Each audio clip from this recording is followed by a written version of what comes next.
ladies and gentlemen, I have the distinct honor to present the first Bedan President of the Republic of the Philippines, Bedan Rodrigo Roa Duterte.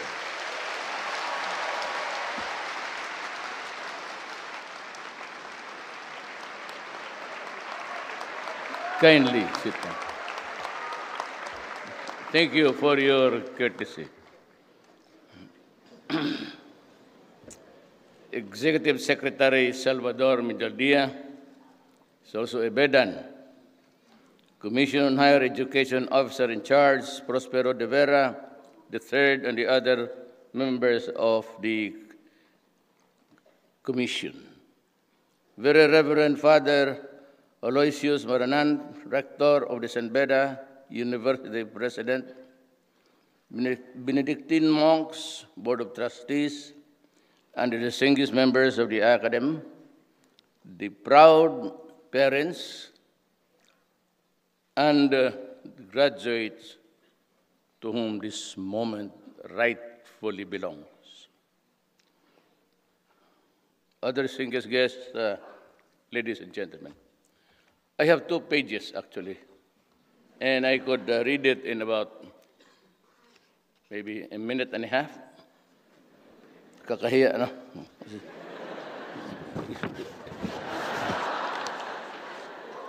I'd like to, with the permission and of course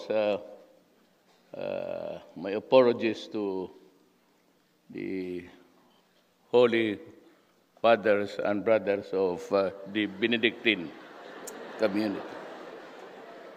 I was here, forgot the exact place. Maybe it was on that side when I took my oath of office as a member of the bar. Alam mo, my mother was not here and nobody was with me. Kamatay lang ng tatay ko. But still, I remember that I wept a little sa banyo. And thank God for the privilege of having been a graduate of the San Beda College of Law. I'd like to share with you the vignettes of my kukunting ano sa buhay ko. Actually, naiinggit ako sa inyo. Kasi hindi ako pinayagan ng mga brothers, pati pare, mag-graduate.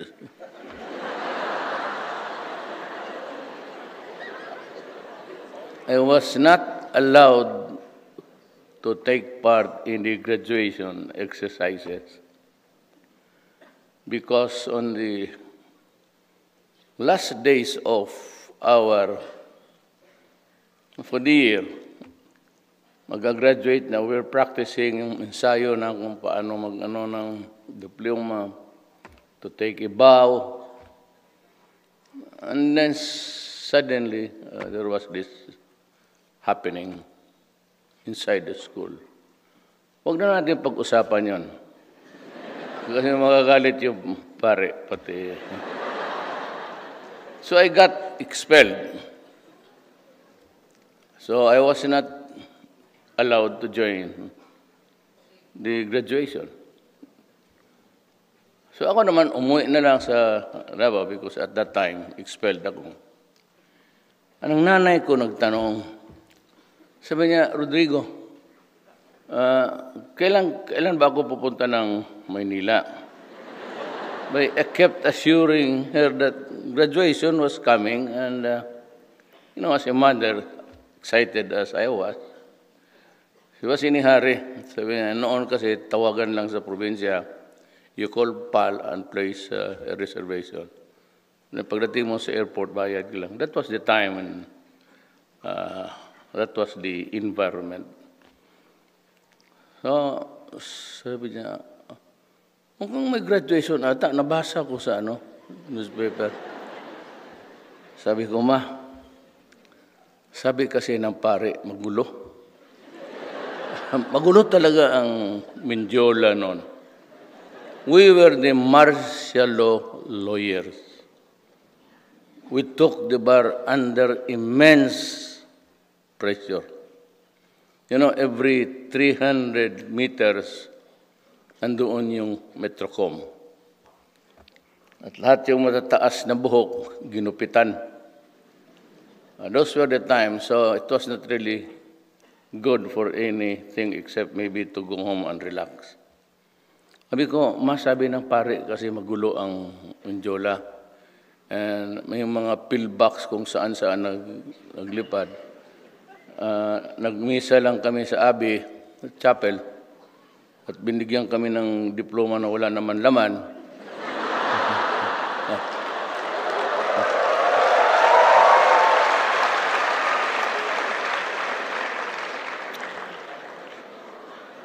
Para sabihin lang na graduate, definitely the graduation will take place. But maybe during a more somber time. So, naniwala naman ang nanay ko. So, finally, on review, the faculty sa law, San Beda, decided to pardon me and allowed me to take the bar. Kasi kung hindi na ako certified, paano makakuha that I have graduated in the course of the College of Law? So I was allowed to take the bar. I was certified as a graduate. So nakakuha ako ng bar sa awa ng Diyos. Pasa naman kami. 73, I became a lawyer. Kaya diyan ako nag-oath noon. Many years after, I don't know if they're still around, may crush kasi ako ng isang, istorya lang man ito.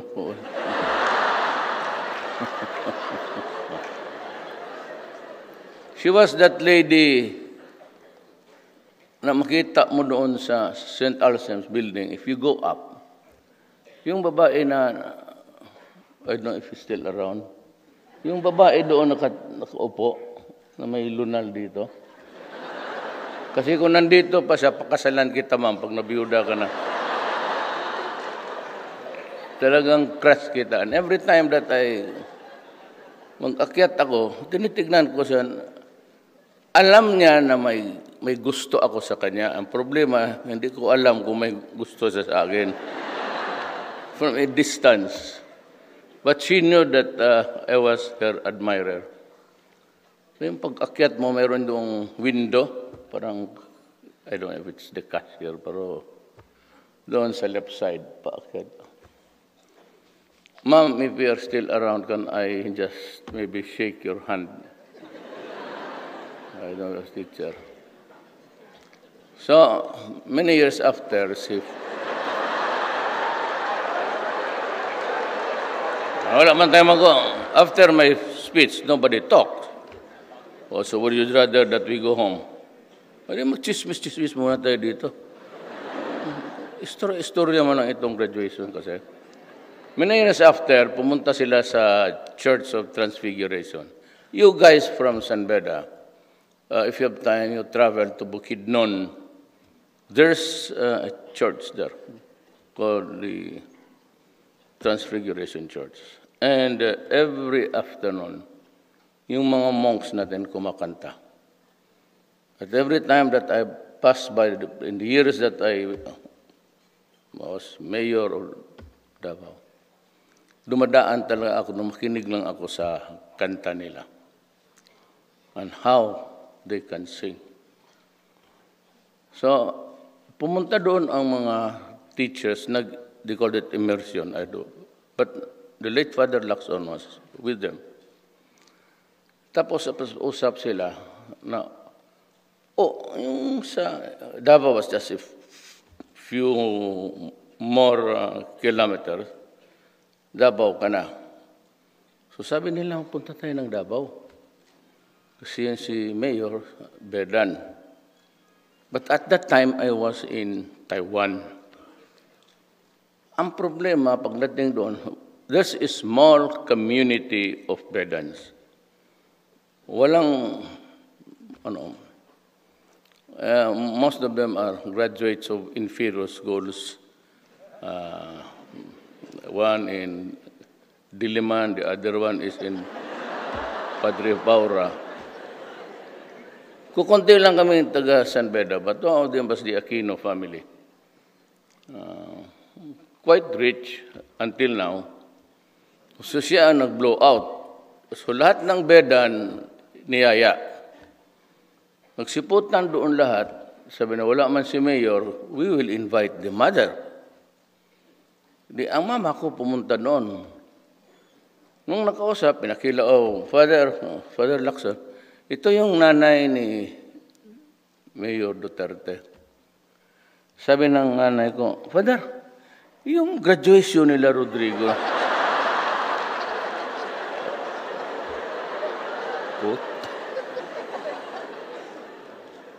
Sabi ng graduation nila niya, natuloy ba yun? Sabi ni Father Lacson, sabi ng mga nandun, oo, natuloy. Bakit? Kasi hindi man ako napunta, there was no proper notice or anything. Sabi, why? Did your son told you the truth? Sabi ng nanay ko, ano pala ang totoo? Sabi niya na-expelled dyan kasi may binaril na tao doon sa loob sa San Beda.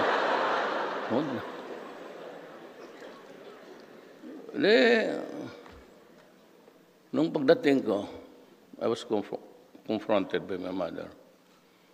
Alam ko kasi yung style ng nanay ko. Pag sinabi, sabihin mo kay Rodrigo, dito siya kumain kasi magpaluto siya ng inununan. Unun-una. Sabi inununan sa Tagalog? Paksiw. Paksiw. Inununan. Ngayon, sundalo. So, pagka ganon, okay yan. Pero pag ang message is, papuntahin ka ng nanay mo, ngayon, delikado na yan. So pagdating ko, sabi niya, bakit hindi mo sinabi sa akin ang totoo? So, lumuhod ako. Talagang lumuhod. Literally, I knelt down in front of her and said, mapasaylo ako. Pasaylo, patawarin mo ako. Ayaw ko lang kasi kayong ipahamak. You would have to worry. But at that time, when I went home early, I was expelled. Though I was reconsidered. So and eventually, naging 73 kami, release ng baro. Maya-maya, the first offer of award, Achievers Award. So ako, si Pitoy Moreno, and I think marami, 5 kami noon. Nung sinabi sa akin, sabi ko, yung punta dyan, expelled kayo. Ngayon, award, anong klase ito?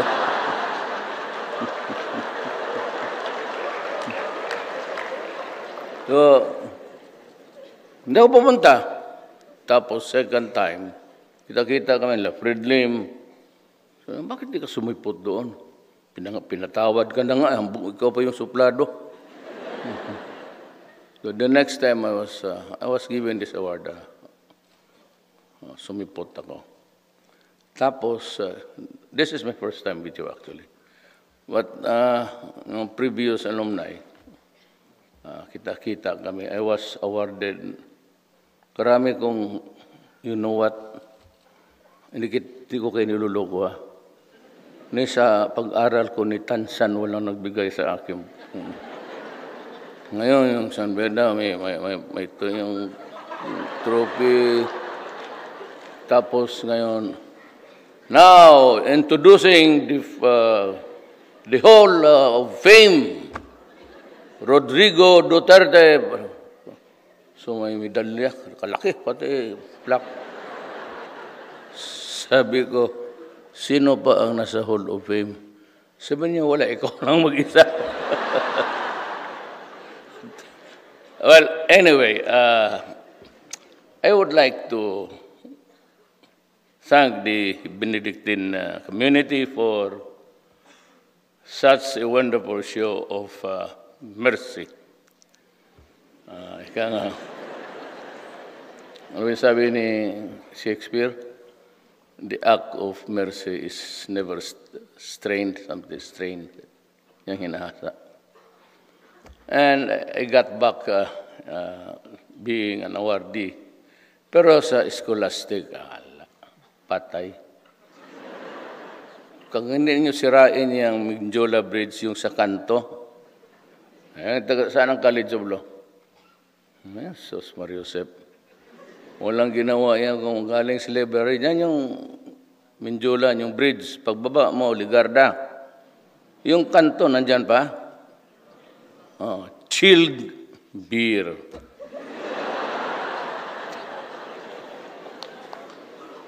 Yung ilaw na yan, naging judge. Puro.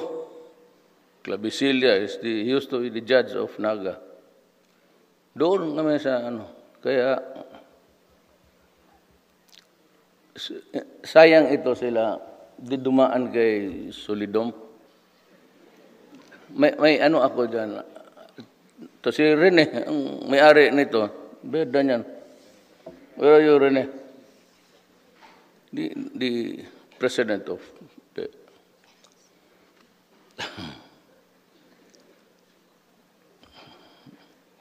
Pwede pa ba ako magsalita? Wala.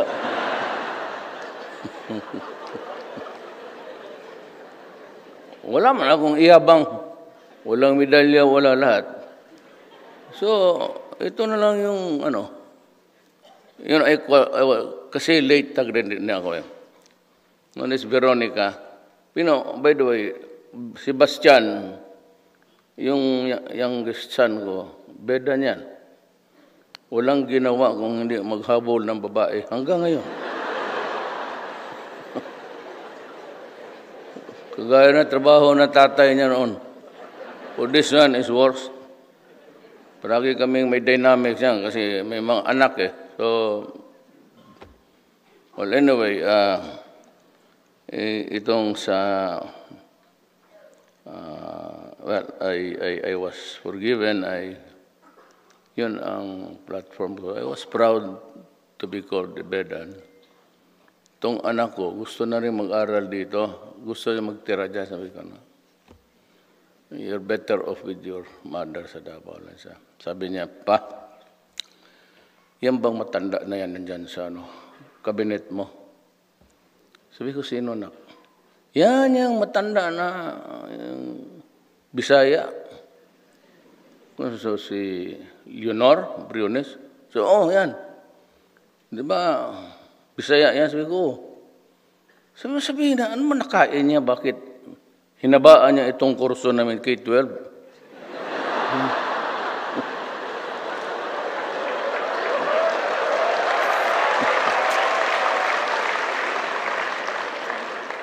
Sabi ko na, wala man tayong problema dyan. If it's just a matter of suggesting, I can. But, sabi ko, I would have to go into incongruity. Ngayon, bakit? Alam mo na, ang original K-12 talaga, tatay mo. It took me 7 years to finish high school. Kaya matanda na ako sa kanila. I'm 73. Ito sila rin mga 70 lang yan.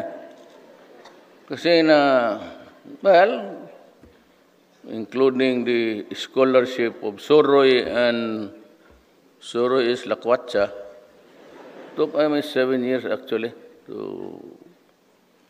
Mayroon akong isang Vinets, sabi ko sa may professor kami. Kilala Professor ni Abian, he's the youngest to talk the bar, pass it at the age of 20. He could not take his oath of office because wala pa siya sa edad. He had to wait for 1 year to record holder. He's the youngest to top the bar. Si Abi.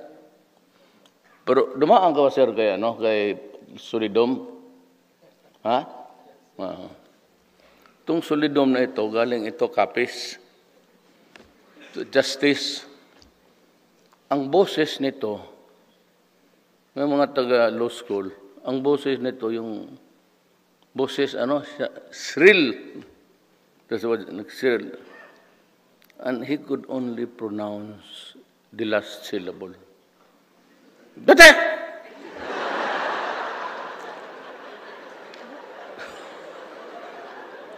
Tindig rin ako. Laurente, pati ako, tumindig. So, grouchy na, pero lahat kay dumaan kay solidom. Ang remedial, una kaming natapos.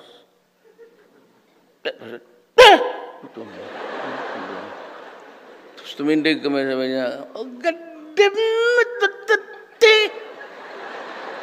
I did not call you! Sit down! Sit down ako. You stand up. Sir, I did not hear my name, sir, called. Because you are always talking at the back. God damn it, come here in front. Ganon kami sa college. Ayaw siguro ngayon, mga bata. Pagdating ko pinuupo ako dyan sa front. Sabi niya, Lunti, sit down. You recite. Tindig ako, sabi ko. Sabi niya, what? Sabi ko, sir, there is no question yet, sir. Utang na galit.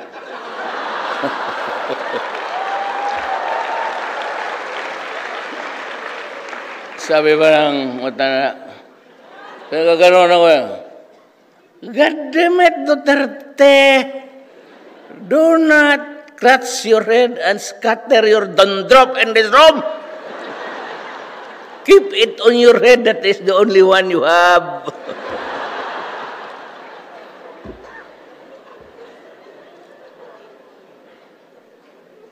Dumakip kay Puno, Solidom, Jack Jacinto. He's still around, sir. Jack Jacinto. Patay na. Tayo na ang sunod, Bong. And that was class 72.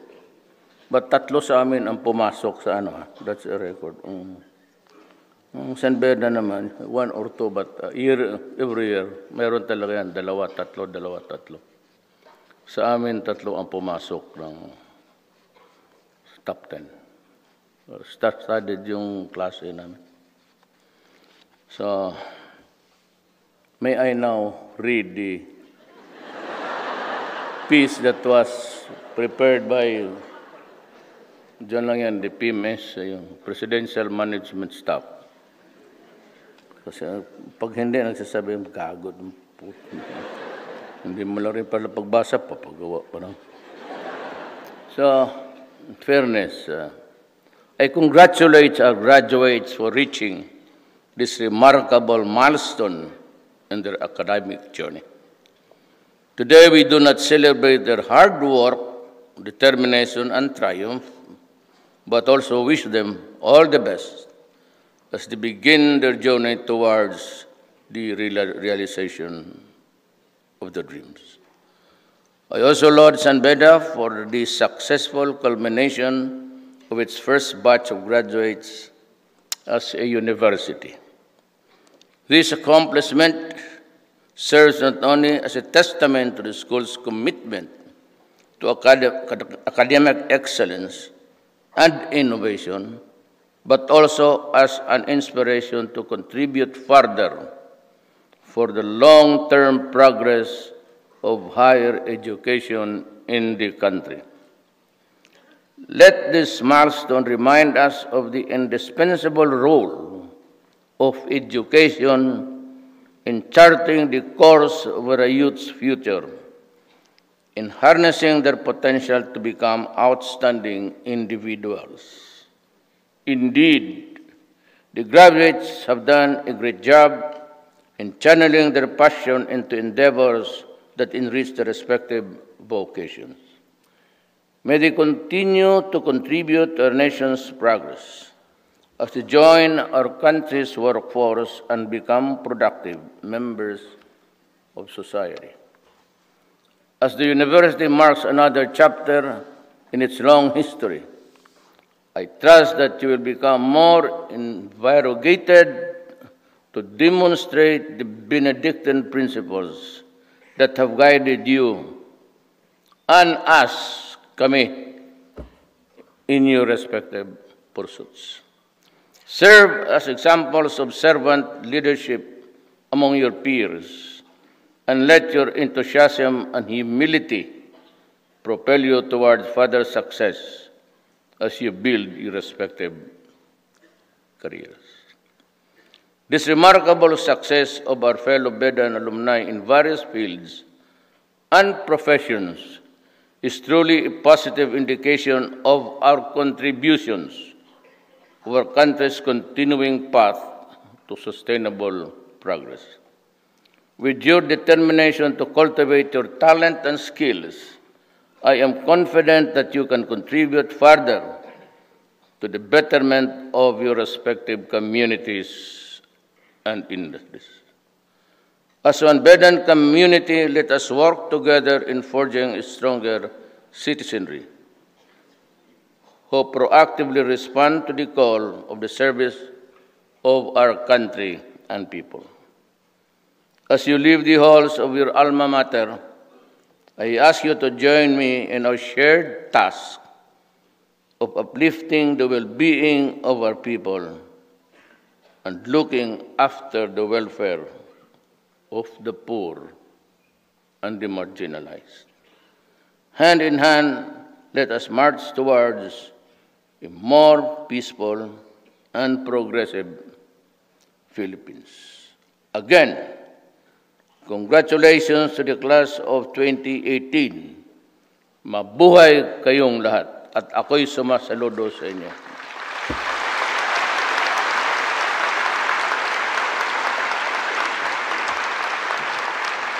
Thank you very much, our dear President, for gracing this momentous occasion. We are greatly honored by your presence.